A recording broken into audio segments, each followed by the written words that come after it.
Summer ரெசிபீஸில் pumpkin ice cream எப்படி செய்யுதுன்னு பார்க்கலாமா?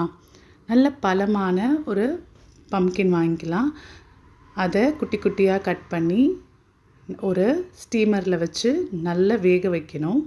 நல்ல நைஸாக அரைக்கிற அளவுக்கு நல்லா வெந்திருக்கணும். நான் ஒரு தண்ணி இட்லி பானையில் ஸ்டீமரை உள்ளே வச்சுட்டு மூடி வச்சுட்டேன். இப்போது ஒரு 2 டம்ளர் ஆட் பண்ணியிருக்கேன் மில்க்கு, 250 ml. அதில் கொஞ்சம் குங்குமப்பூவும் சேர்த்து ஏலக்காய் பவுடரும் சேர்த்துக்கலாம். ரொம்ப சிம்பிளான ஸ்டெப்ஸில் இந்த பம்கின் குல்ஃபி ரெடி ஆகிடும். டேஸ்ட் ரொம்ப நல்லாயிருக்கும். தேவையான அளவு சுகர் ஆட் பண்ணிக்கோங்க. 250 mlக்கு 2 ஸ்பூன் பாலுக்கு, அப்புறம் இன்னொரு 2 ஸ்பூன்லேருந்து 3 ஸ்பூன் இந்த பம்கின்க்கு ஆட் பண்ணிக்கோங்க. இது நல்லா நைஸாக அரைச்சிட்டு அந்த பாலில் ஆட் பண்ணிட வேண்டியதான். நல்ல பால் பொங்கி வர்ற அளவுக்கு, அதாவது கொஞ்சம் பச்சை வாடெல்லாம் போகிற அளவுக்கு நம்ம பாலை நல்லா காய்ச்ச போகிறோம். ரொம்ப நேரம் காய்ச்சணும்லாம் அவசியம் இல்லை. நல்ல ஒரு சிம்லேயே ஒரு 10 நிமிஷம் வச்சுட்டு, அதுக்கப்புறம் ஹையில் ஒரு 10 நிமிஷம் வச்சுட்டு நல்லா பொங்கி வரும்போது ஆஃப் பண்ணிவிட்டு நம்ம அந்த குல்ஃபி ட்ரேயில் ஊற்றிடலாம். நல்லா ஆற விட்டுருங்க.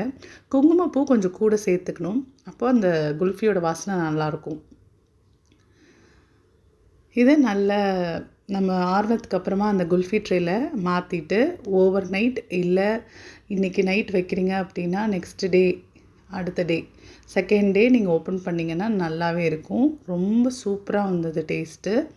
கண்டிப்பாக ட்ரை பண்ணி பாருங்கள். இது நமக்கு பயப்படாமல் நம்ம குழந்தைங்களுக்கு கொடுக்கலாம். எந்த ஒரு இப்போலாம் ஆயில் சேர்க்குறாங்க அப்படின்னு சொல்லிட்டு பாமாலிவ்லாம் சேர்க்குறாங்க ஐஸ்கிரீமில் அப்படின்லாம் சொல்கிறாங்க.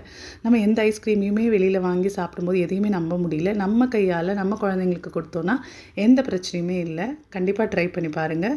உங்களுக்கு இந்த வீடியோ பிடிச்சிருந்துச்சுன்னா மறக்காமல் சப்ஸ்கிரைப் பண்ணுங்கள்.